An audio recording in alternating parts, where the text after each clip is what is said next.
So thank you all for joining us today. This is very exciting. This is Key Caliber's first webinar. We are going to start doing these monthly, where we are going to be sharing our knowledge with the community. And so this first webinar is going to be on the NIST CSF identify category. And this is the first of a 5-part series. So we're going to go through all 5 of the NIST CSF categories. And then we'll have additional content beyond that. So this is one of our new initiatives. And we welcome you all for being part of the inaugural one. And if you enjoy the session today, please feel free to share it with your friends and colleagues. And also feel free to give us feedback on whether or not this was helpful for your security operations, because we always want to hear what others think of the programming that we have, so that we can add to it and improve to make sure that we're meeting everyone's needs. So with that, let's get started learning about NIST CSF. So NIST CSF, National Institute of Standards and Technologies Cybersecurity Framework. So this is an initiative that was launched first for critical infrastructure, but it can really be expanded beyond that. It is a risk-based approach to managing cyber risk. It was identified that cyber risk is real risk, a real business risk, and it needs to be addressed. And so this framework was designed to give some guidelines on how you can start to take a systematic approach to managing risk. It relies very heavily on global standards and guidelines and best practices. And so it's constantly iterating as all of that changes. And it's intended to be broadly applicable. So companies, government agencies, nonprofits, it works for all the same, because it's designed to be very, very flexible and not a one-size-fits-all. One size fits all in the sense that everyone can use it, but then it can be tailored depending on your size and your sector, etc. So what we're going to talk about today is NIST CSF version 1.1. There is an ongoing effort to get to NIST CSF 2.0. And so that is in the works right now. All right, so with NIST CSF, there's lots to like about this framework. First of all, it's designed to describe your current posture and your current security state and where you're trying to get to. And that's great from a perspective of figuring out, all right, how do I get from here to there?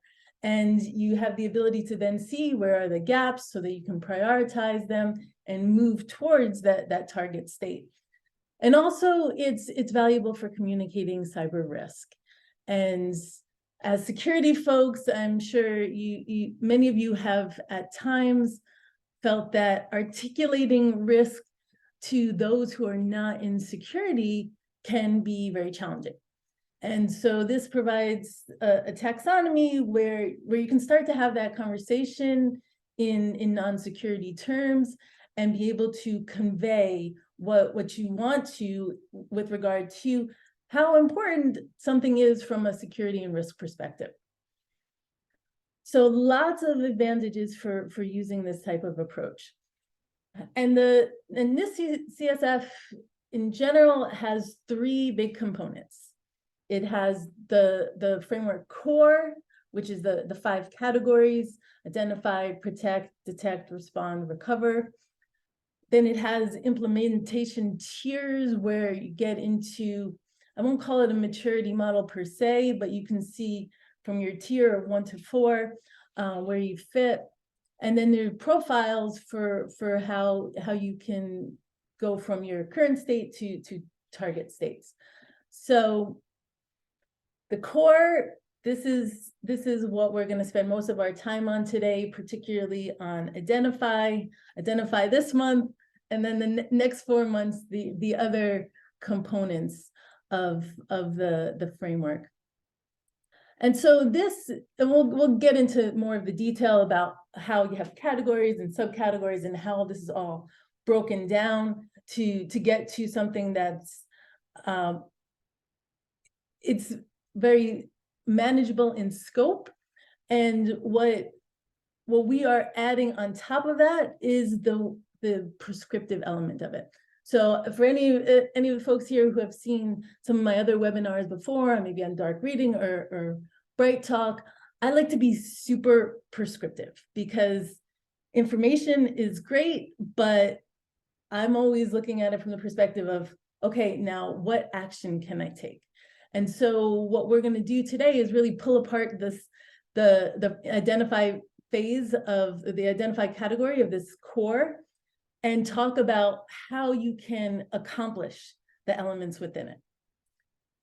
And so then from a tier perspective, you're looking at it from tier one of just kind of getting rolling with it to tier 4 being very well versed in having a very strong risk management program. I'll show where you can sort of start to determine how far along you are in the spectrum of reaching that adaptive phase. And then for the profiles, we're not going to spend a ton of time on this today, but the basic gist of it is you're going to have a current state when you go through this process, and then you can flip to the aspirational state.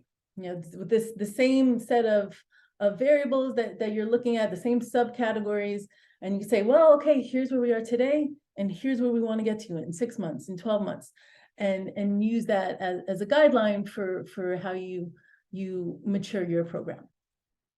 So on the framework core side, it gets very nuanced. So there are the functions, the 5 functions, and then for each function, there are multiple categories. And then for each category, there are multiple subcategories. And then for those who are really on the compliance side, you can get into the nuances of how these different subcategories align with the different references. I will not be getting into that side of it today, but I will be getting into the subcategories and talking through each component of them. So the identify function.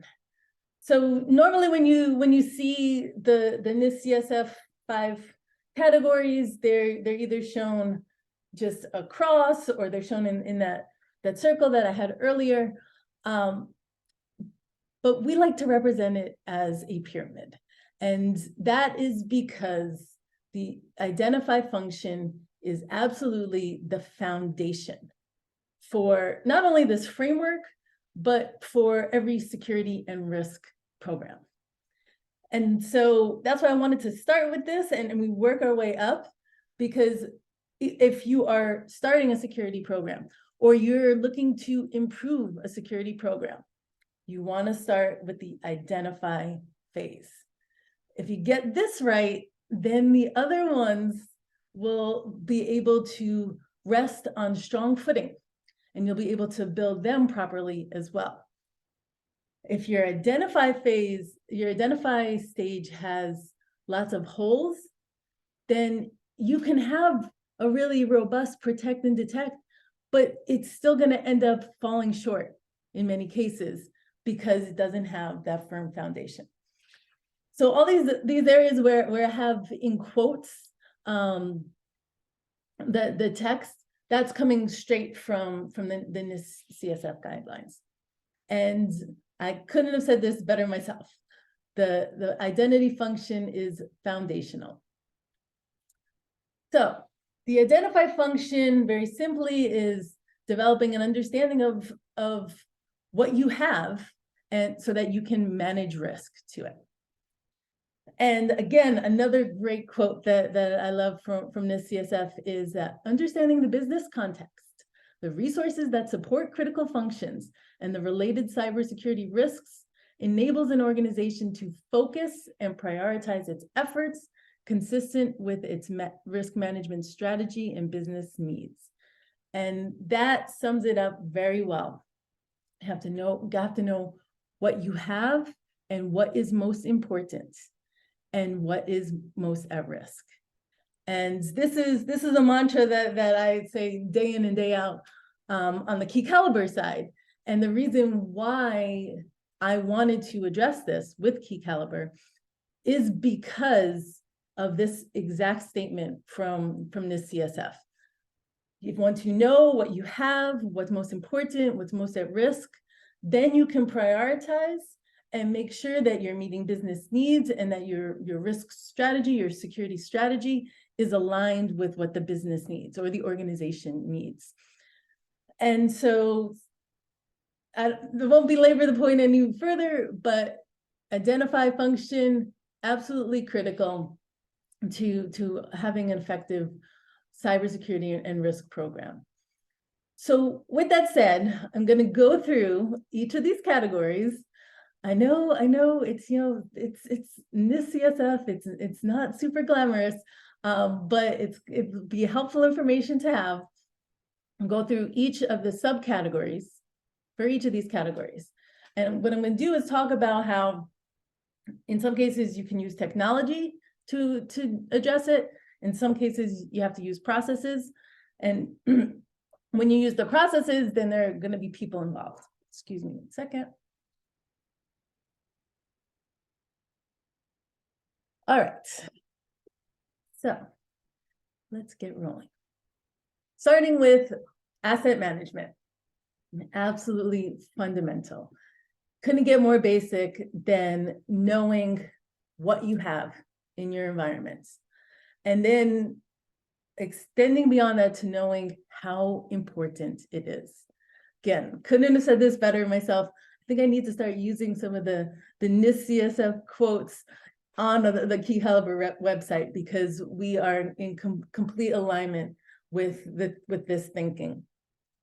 So if you don't know what you have, your ability to properly manage the risk and to secure it effectively you just can't do it. The probability of being able to do it is almost nil. And so this is a challenge. This is a tremendous challenge, especially for larger organizations, for growing organizations. Understanding the universe of what they have is an immense undertaking. So let's walk through what NIST CSF has to say. So there are 6 subcategories in asset management. And with many of them, you can use a technology, which is great. And we're going to see with some of the other subcategories, that's not the case. It's going to only be a process to get it done. There's going to be no way to automate it and get it done in a snappy fashion. So I very strongly suggest, in the cases where you can use technology, use technology, because there are going to be plenty of areas where you're not going to be able to use technology.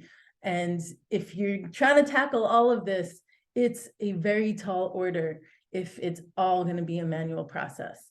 I very much suggest that use technology whenever there is something that's available. So looking at the subcategories, like physical devices, there's technology for that. IT asset management, or if you're very cyber specific, there's a product category called cyber asset attack surface management. Key Caliber has these capabilities. This is one of the products you can use. There are others as well. If you don't use the technology, then you're stuck with spreadsheets or something similar, or maybe a database, and you're trying to hobble it together with folks from maybe the IT team or other security branches. Maybe your managed security service provider or MDR, managed detection and response provider. it gets to be a absolute mess. I mean, we have one customer who was trying to keep track of the devices with a spreadsheet and spent months and months, and then we came in and did our proof of concept trial, and we identified 5 times the number of assets. So it's not really the type of process that you want to do in a manual fashion. Use technology for that. Likewise for the software platforms and the applications.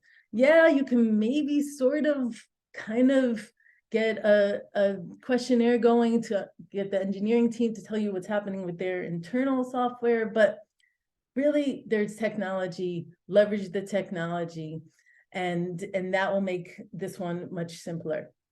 Similarly, for the organizational communication and data flows and mapping them, again, you have traffic monitoring capabilities, or with a product like ours where we aggregate the traffic data and do the parsing of it. You can get that type of information in an automated fashion using technology, as opposed to trying to do questionnaires, asking folks from different divisions, all right, now how is this data going and where is it going to? Big headache to do on the manual side. Similarly with the external information systems. So there's a product category of external attack surface management that focuses on this. Cyber asset attack surface management focuses on it as well. Again, I strongly recommend taking the technology route for that, so that you're not trying to do the alternative, which is trying to track it manually. Then from the perspective of prioritizing resources based on their classification, criticality, and business value. So this is what has been traditionally a manual business impact assessment, where you have often consultants come in and they'll issue a bunch of questionnaires and do surveys to different divisions and try to get an understanding of what's the crown jewel in that environment. Again, I would recommend using technology like Key Caliber, which does an automated business impact analysis. You can also use a tool that is looking at the data sources and identifying what type of data is on a system, whether it has PII or PCI and whatnot. Lots of technologies that can be leveraged on that side as well. But then when it comes to the sixth subcategory here of the roles and responsibilities, that's a manual process. There's not much getting around that. And you want to be able to work with other stakeholders for that, where you're defining the roles, you're getting the sign off that yes, this makes sense. And so that's where you probably want to bring in senior leadership, because you want that sign off. That adds lots of strength to what you're saying, and how you'll be able to move forward more effectively if you have that buy-in. So that's asset management. Lots of components to it, lots of subcategories, but thankfully technology can help with a bunch of them. Now let's go on to the business environment, where you're looking at the missions and objectives, and they're understood and prioritized. And this then allows you to shape your security program based on this information. So with this, there's not as much technology you can put into it. Lots of this is just a manual process. So these first three components of figuring out where you fit in the world, where you fit in the supply chain, where you fit within critical infrastructure or whatever your industry is, and the mission of the organization. Much of that is going to be interviewing different teams on the IT side, or talking with senior leadership, drafting the documents, and then doing this iterative process where you update it every so often, and you're keeping it current. So with the processes, most of the time, it's not just one and done. They're going to be these living documents that are going to need some care and feeding on a regular basis. And that's certainly the case for how you, well, some of these you can probably just go with, all right, yes, this is our place in the world, and that's not going to change much. But with others, there's going to be this constant shift as the company grows, as it moves into covering more areas for its sales, or it expands. And so there's lots that goes into keeping the documents up to date. Then in terms of understanding dependencies and critical functions, this, again, can be done with technology, and I very strongly recommend using technology. This is something we can do, something other companies can do, where they're looking at how the different assets might be talking to one another. And this is absolutely essential from a cyber resilience standpoint. If you look at the Colonial Pipeline incident, at the end of the day, the pipeline was shut down because it was unclear whether the ransomware attack was going to reach the pipeline. It just wasn't known. And so it was a preemptive move to shut down the pipeline. Now, if there had been a much better understanding of the dependencies for the critical functions, then that may not have been necessary at all. So from a cyber resilience standpoint, understanding how everything is interconnected when it's critical to the operations is absolutely essential. And this is an area we can help with. There are other companies as well, but I strongly recommend using a technology solution for it. Then when it comes time to look at the requirements for once you've done that step of identifying the dependencies and then the critical functions, then the next step is, all right, so then what kind of uptime do we need for that? And how does it need to be operating? That's when you, again, have to bring in other folks, bring in the IT, bring in the leaders for each of the business units that are responsible for those critical functions. Maybe you even need to bring in finance, because there are dollars and cents involved that can impact what kind of uptime you need for it, and what kind of a recovery process you have for it. And this is one of those documents that's going to be iterated on, because as the business changes and evolves and grows, then there's going to be changes and new information that needs to be added to it. All right. Rolling on. We're almost halfway through them. So governance side of it. So this is where you're taking the information about your business environment and using it to inform how you do cybersecurity risk management. Again, this is going to be labor intensive. No technology at all that you can use for this one. And it's just the nature of this category. It's all about having your policies, roles and responsibilities, and you've got to draft the documents, get feedback, and make sure you're talking with the right folks, and iterate as necessary.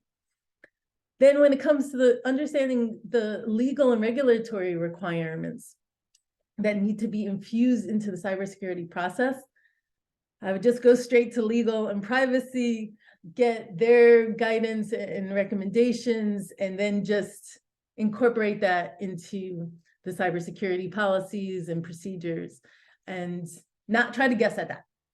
And that's going to be that there is a tremendous amount of work that goes into making sure that an organization is keeping up with changing legal requirements, changing regulatory requirements, and you want to just get that input from the teams that are working on that on a regular basis, and then just make sure that you're incorporating that into how you're operating.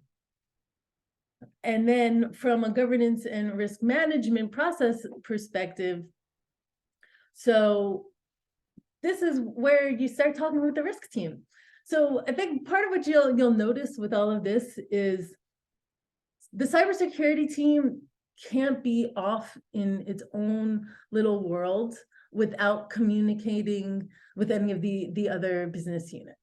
Back in the early days of IT security, or info security as it was called back then, maybe that was feasible, where cybersecurity could be off in its own little corner and doing its thing and didn't have to interact with anyone else. Those days are completely gone. Cybersecurity is an intrinsic part of any organization. And so there's gonna be this constant interaction with folks in different departments. And there, in some cases, needs to be discussions with senior leadership to get that buy-in. And it's just the reality for cybersecurity today. And I recognize for some organizations, this is a big challenge, because it's hard to get other divisions, other units to work with the security team. Sometimes it's hard to get senior leadership's attention. And these are some of the challenges that we as an industry are trying to overcome. And the framework, this NIST CSF framework, is supposed to help with those conversations, because it is designed in such a way where it's not getting into the cybersecurity speak. You don't need to know the vernacular to be able to understand how it relates to business as a whole. So moving on. Stick with me here. We're halfway there. So risk assessment. So this is where you're looking at cybersecurity risk and how it impacts the organization's operations. So before we were looking at, okay, here are the operations of the organization, and that's going to inform cybersecurity. And now it's the reverse, where you're starting to understand how cyber risk impacts the business's operations. So for this, it's good. Again, we can pull in technology for much of it. So understanding that asset vulnerabilities and documenting them, you have to use technology for this. I didn't even include a process because it's insane to try to do this in a manual fashion. You need a vulnerability scanner, or some of the asset management solutions like Key Caliber do pull in vulnerability scanner data and that's aggregated, so you have it in that spot as well. Either way, you need a technology. Do not try to do that in a manual way. You're just banging your head against the wall. Next, cyber threat intelligence. So you could use a threat intel platform for this, not 100% necessary. If you have some other way of ingesting information from other organizations, then that works as well. I recommend that every company or agency have some type of source for their threat intelligence. So the ISACs and the ISAOs, Information Sharing Analysis Center, Information Sharing Analysis Organization, maybe. Those are sector-specific organizations that have the main mission of extending threat intelligence to wider communities and getting that threat intelligence information sharing down. So I recommend using some of those sources, or DHS's CISA, InfraGard, that's run by the FBI. Great sources for threat intelligence, so you can incorporate that into your view of the world, because you can look at from the perspective of different threat actors or different threat groups, what they're targeting. And then similarly, understanding internal and external threats and identifying and documenting them. could use a threat intel platform to an extent, could use a risk register. In either case, you want to be able to distinguish internal versus external and group the threats so that you can incorporate that into how you're operating. In terms of potential business impacts and likelihoods. So again, historically, this has been very manual process, business impact assessments, risk assessments, bringing in folks to spend months and months trying to gather this information. I'm going to strongly recommend a product like Key Caliber that does this in an automated way. So as far as I know, we are the only company that is computing business impact for each asset. If there are others, love to hear about it. But a solution like that goes a long way in taking out a very manually intensive process. Similarly, with the subcategory 5 here of looking at the threats, which you can get from threat intel, or you pull in from those sources as the technology pulls in those sources, and then using them to calculate risk. So can use a solution like ours, which does that. Some risk quantification products do a bit of that. Even some vulnerability scanners sometimes are doing some of that, but they're generally not looking at the impact side. But I would recommend figuring out how you can use a technology for that, as opposed to having to do that manually, in part because all of this changes. So you can do it once, but then that data is going to be stale a month later. And if you want to be knocking away at the risk to your organization, you can't be behind the times with it. And then for risk responses and identifying them and prioritizing them, again, we can do that automatically. There may be other technologies that could do that as well. But having the list of, okay, these are the vulnerabilities that I need to prioritize first, or these are the applications or the assets that I need to better protect, and that goes to the top of my list. That is the clear path to getting from that profile you have today, your current profile and your current security and risk posture, to where you want to be tomorrow, is having that prioritized list, because we're not getting to everything. I mean, I think if that's one thing that we understand as an industry, it's you have to ruthlessly prioritize, because there is too much going on and environments are too complex and threat actors are too prevalent for you to be able to just say, well, I'm going to get to everything. As much as we'd like to get to everything, we can't. We need to be able to prioritize.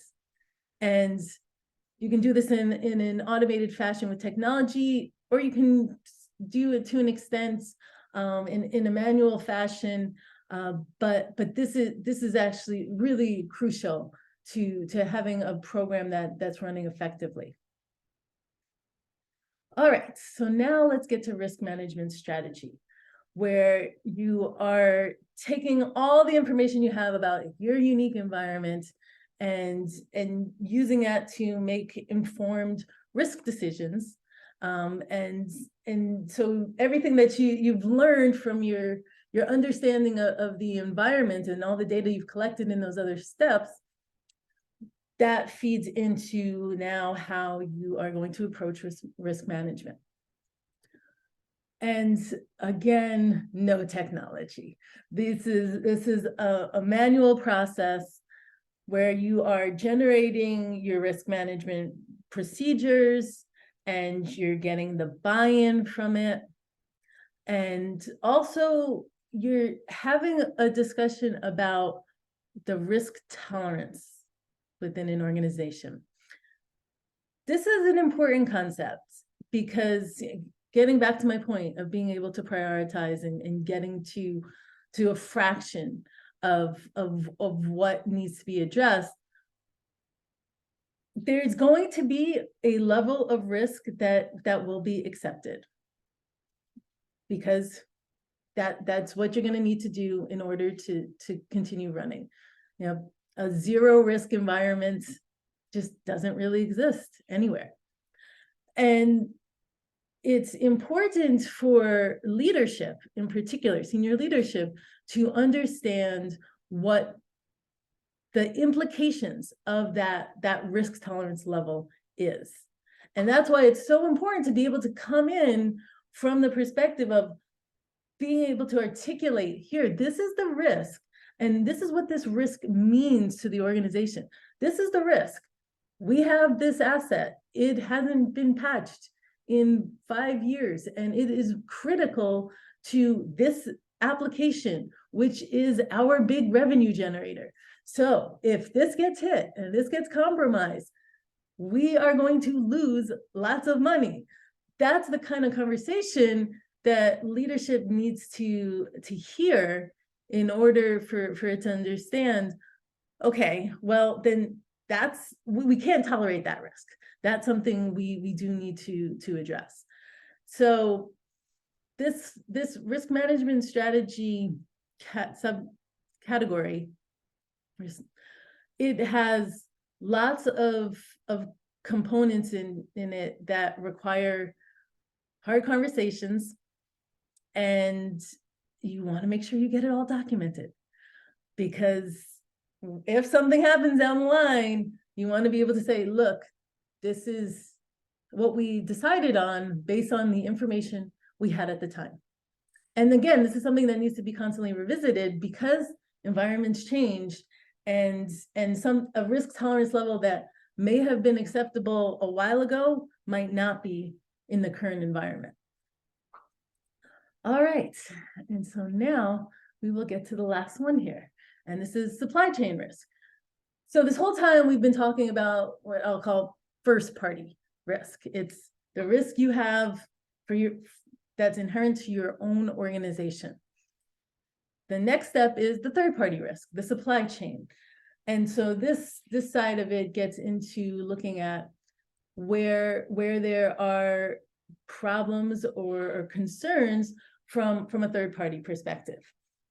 In a couple of these cases, we can use technology, and this is not an area that Key Caliber currently covers, but I still recommend technology whenever you can for this. Otherwise, you're dealing with lots of paper pushing, and it's a major headache. And I can tell you from the perspective of being a vendor, where we are doing these assessments for all of our customers as part of their process, their procurement process. And we've had companies that have had some vendor that they use for it. And we've had companies where they said, here's a spreadsheet, so start answering questions for each row. And I know from our perspective, it's better to just work with a vendor, but I can only imagine on the other side of it, like, getting back a spreadsheet is a lot bigger headache for you to deal with if you're doing that, as opposed to getting the results consolidated by a vendor assessment program. So the identifying who's in the supply chain and the processes that are used for that, it's going to be pretty manually intensive to an extent. You might be able to use a technology like ours to see the connections that are happening, and that can narrow the scope some. But there will be lots of conversations that you need to have to get a bearing on that. But then when it comes to the supplier and third party systems and the risk assessment for that, that's where I recommend bring in some technology. Otherwise, you're stuck with questionnaires and spreadsheets or Word documents, and that's a headache. Now, this third one here gets very heavily into the legal side of it, where when you have a third-party supplier who is doing business with you, then you can include terms that are related to security, that are related to policy, that the vendor needs to adhere to as part of the process of doing business with your organization. This is, again, a legal area. I would leave this to legal and just make sure that you are incorporating what they're telling you into your plan and your program for third-party management. I would not get into any of the legalese. That I would leave that for the attorneys. Then in terms of doing audits or getting an evaluation about the level of security that's being applied by vendors, again, to the extent that you can use a technology like a vendor assessment technology, certainly recommend that. The alternative is that you end up having those conversations directly with a third party via questionnaires or the like, and you have to pull together those results. And then our final topic is the response and recovery planning and testing. And so this starts to get into one of the later stages of the NIST CSF, specifically looking at response. And so for that, from a process perspective, periodic tabletop exercises can be incredibly valuable. And they can expose where there are gaps and problems that need to be addressed, and you get it all ironed out before there's a major problem. The alternative is you get it all ironed out when there's an incident. That's not fun. And that's going to be a way more stressful way of doing it.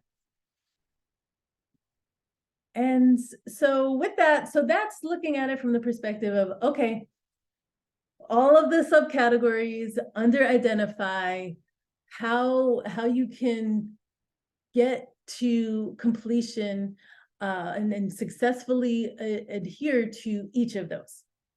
So what I've done now is I've tried to then map this to the 4 tiers, which are essentially the maturity levels.